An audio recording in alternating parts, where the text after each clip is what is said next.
ओम श्री दुर्गा दिव्ये नमः। ओम श्री दुर्गा दिव्ये नमः। ओम श्री दुर्गा दिव्ये नमः। ओम श्री दुर्गा दिव्ये नमः। ओम श्री दुर्गा दिव्ये नमः। ओम श्री दुर्गा दिव्ये नमः। एक कुंदे दुसार्धबलाया सुभस्मिताया बिना वरदंडितराया श्वेत पद्मासनाया ब्रह्मचुर शंकरी शामांग पातु सरस्वती भगवती निषेधन करम। ओम श्री परमात्मने ओम श्री परमात्मने ओम श्री। जय हिंद जय भारत। आप सबका स्वागत है। मैं रामनीश आपसे निवेदन करता हूँ, चैनल को सब्सक्राइब करें, लाइक करें, शेयर करें। सत्य के साथ, सनातन के साथ, धर्म के साथ, विचार के साथ, बुद्धि के साथ, विश्वास के साथ, परंपरा के साथ, विरासत के साथ, अपनों के साथ, राष्ट्र के साथ, दुनिया के साथ, समुद्र के साथ, जल के साथ, वायु के साथ, अग्नि के साथ, आसमान के साथ, सूर्य के साथ, चंद्रमा के साथ, पर्यावरण के साथ, मानवता के साथ, दानवता को भी कल्याण करने के लिए हम लोग काम करते हैं। पृथ्वी के साथ, जीव के साथ, जंतु के साथ हम लोग खड़े थे, खड़े हैं और खड़े रहेंगे। हम रहें या ना रहें, राष्ट्र रहनी चाहिए। हम रहें या ना रहें, आत्मा रहनी चाहिए। हम रहें या ना रहें, परमात्मा रहनी चाहिए। हम रहें या ना रहें, सत्य रहनी चाहिए। हम रहें या ना रहें, सनातन रहनी चाहिए। हम रहें या ना रहें, धर्म रहनी चाहिए। धर्म एक था, एक है और एक ही रहेगा। धर्म कभी दूसरा हो ही नहीं सकता है। जो सत्य है इस पृथ्वी पे वही सनातन है, जो सनातन है वही धर्म है। शुरू करते हैं आज हम लोग देवी मई दुर्गा सप्तशती पाठ का। देवी मई लास्ट है और इसका हिंदी भी सुनेंगे, और संस्कृत और हिंदी दोनों इसमें दिया हुआ है। किसी किसी का सिर्फ संस्कृत ही रहता है, जिसका संस्कृत रहेगा उसका संस्कृत सुनाएंगे, और जिसका हिंदी रहेगा पुनः फिर से हम शुरू करेंगे दुर्गा सप्तशती का पाठ।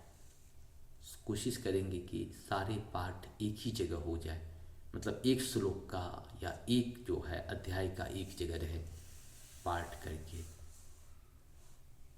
श्री हरि शुरू करते हैं। तो चौकाकीलना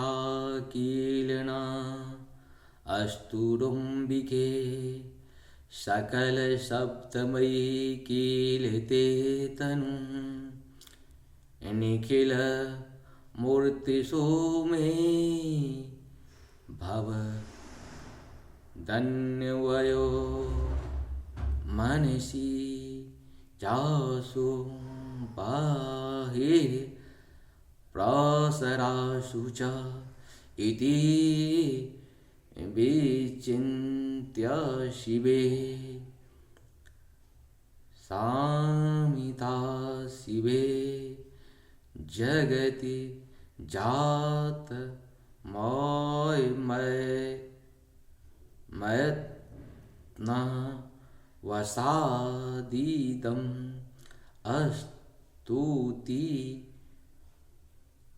जपार्चना चिंतन वर्जिता नो खलु काचन काल कलास्ति में। हे जगदम्बिके, संसार में कौन सा भाग्यमय ऐसा है जो तुम्हारी स्तुति नहीं है, क्योंकि तुम्हारा शरीर तो सकल शब्दमय है। हे देवी, अब मेरे मन में संकल्प विकल्प पातकम रूप से उदित होने वाली एवं संसार में दृष्टि रूप से सामने आने वाली संपूर्ण प्रकृतियों में आपके स्वरूप का दर्शन होने लगा है। हे समस्त अमंगल ध्वंसकारिणी कल्याण स्वरूपे शिवे, इस बात को सोचकर अब बिना किसी प्रयत्न के ही संपूर्ण चराचर जगत में मेरी यही स्थिति हो गई कि मेरे समय का क्षुद्रतम अंश भी तुम्हारी स्तुति, जप, पूजा अथवा ध्यान से रहित नहीं है। अर्थात मेरी संपूर्ण जागतिक आचार व्यवहार तुम्हारे ही भिन्न भिन्न रूपों के प्रति यथोचित रूप से व्यवहत होने के कारण तुम्हारी पूजा के रूप में परिणत हो गए हैं। इस प्रकार महामाहेश्वर आचार्य अभिन गुप्त जी ने इनको लिखा है। जय श्री हरि, माँ की प्रणाम। जय श्री राम। हे माता रानी, जय हो श्री हरि, जय श्री राम, जय माता रानी।